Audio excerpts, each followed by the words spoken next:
Hello mga kasari, happy Sunday po sa inyong lahat. Magandang umaga sa inyong lahat. So for today's video is sari-sari store update. Ayan.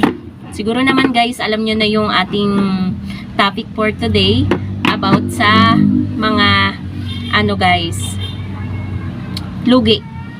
Lugi talaga tayo. Luging-lugi.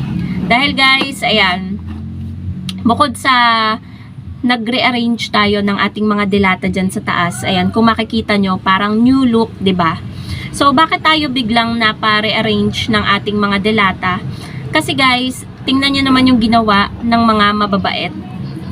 Hindi na natin to mabebenta sa ating mga customer kasi parang lahat, ang trip yata ngayon ng mga mababait natin, ng mga alaga natin ay mga sardinas. Ligo, tsaka 555 yung type nila. So, ayan ang ginawa nila. Nginat-ngat nila ng nginat-ngat. Buti hindi nila nilahat. At kahit papano makikita pa kung anong sardinas yung inano nila. So, dito guys, hindi ko alam kung paano yung gagawin ko. Pero nakaisip ako ng, ng magandang idea. Sa customer na hindi gaanong maarte. Kasi yung iba guys, kapag, like, nung nakaraan may naghahanap sa akin ng ligo na red, dadalawa na lang talaga. Which is ito, yung may ngat-ngat, ayaw bilhin ng customer. Kahit ito lang naman yung may ngat-ngat, ang binili na lang nila ay mega na red. So, ang pinaka naisip kong paraan guys, para kahit papano mabawi natin yung puhunan, kahit ibenta na lang natin sa puhunan, kapag kina-mother guys ay naghanap ng sardinas or bumili sila ng sardinas kasi minsan naman nag-uulam sila ng sardinas. So ito yung i-offer ko, pero hindi ko natutubuan guys. Bali siguro benta ko na lang ng 23 or 24 basta sa puhunan para lang mapaalis natin to. Ayan. So ang ginawa ko guys, para hindi malaglag yung kasi putol na siya, 'di ba? Tinaypan ko. Naglagay ako guys ng tape. Tinaypan ko para kahit papano yung label hindi lumaglag. Tapos dinisplay ko pa rin. Kinuha ko lang ngayon para mapakita ko sa inyo. Ayan o, 2 ligo na pula, tsaka 2 555 na green. Yan yung sinira nila. At hindi pa yan mga kasari, hindi pa sila nakontento. Nagsira din sila ng label ng cowbell. Ayan, condensed milk to guys. Yan, magkano to, 'di ba? Pag di natin to na ibenta, edi lugi tayo. Tapos isa pa, bukod sa mga tinira ng mabait, may nakita din tayong expired. Ayan, dahil sa paglilinis natin guys ng ating estante, ayan, yung Alaska na classic, yung evap, mahal pa naman nito. Ayan ang presyo ko dito, 60. Siguro ngayon mahal na to, ayan ang expiration niya medyo kinalawang na rin. November 18, 2025. Comment down below nga mga kasari kung pwede pa bang gamitin to, kung may allowance ba siya na 1 month, 2 months, ganyan. Kasi kaka-expired lang niya wala pang 1 buwan. Halos lang siya, 2 weeks, mga ganun lang siya. Magti 3 weeks ganun. So ayan po siya. 3 weeks mga ganun. Pero alam ko kasi ito, ayan parang okay pa naman Ayan So, magkano din to lahat-lahat? 'Di ba? Lugi talaga tayo. Kaya talagang naisipan ko din talagang maglinis ng ating estante. Siguro kaya inano yan ng mabait Hindi tayo madalas makapaglinis, maalikabok na. Tapos minsan 'di ba may mga ano-ano pa. So, ayun, nagre-arrange din tayo. So, ngayon guys, ipapakita ko sa inyo yung bagong arrangement ng ating mga delata dito.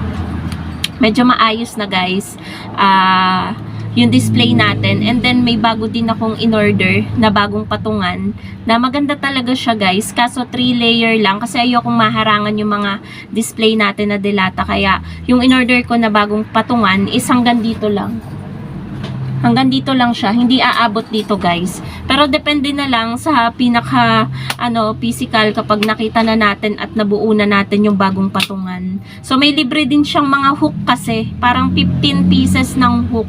So makakapagsabit tayo dyan ng mga pangluto-luto. Yung ganun kasi yung bala ko guys, kukumpletuhin ko yun kasi nga 'di ba magpapasko na. So, ayun guys, pakita ko na sa inyo yung bagong arrangement ng ating mga delata. Ayan. So, eto guys, yung new arrangement or new look ng ating mga delata mga kasari. Kung mapapansin nyo, 'di ba, may pagkakaiba. Kasi yung mga ngayon na nasa kanan, dating nasa kaliwa. And then yung nasa kaliwa ngayon, dating nasa kanan. Like ito guys, yung mga Argentina natin, corned beef, tsaka meatloaf, nandito sila nung nakaraan.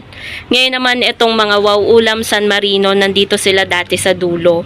Pagkatapos guys, yung mga dating sardinas na naandito sa kanan, nasa kaliwa na, and then yung dating mga gatas na nandito na sila. So, ganyan guys yung ginawa ko, and yan din yung strategy ko para medyo gumalaw lahat ng ating mga delata. Alam niyo yon, yung medyo liyu-liyuhin natin or litu-lituhin natin, ganyan, or paghalu-haluin, ganon. Alam niyo, i-mix-mix natin. Ganon guys, para maiba din yung pwesto ng mata ni customer kapag bibili sila. Ay, naiba yung pwesto ng mga items. Tapos parang mas naging maaliwalas or maganda sa mata nila. Ganon guys.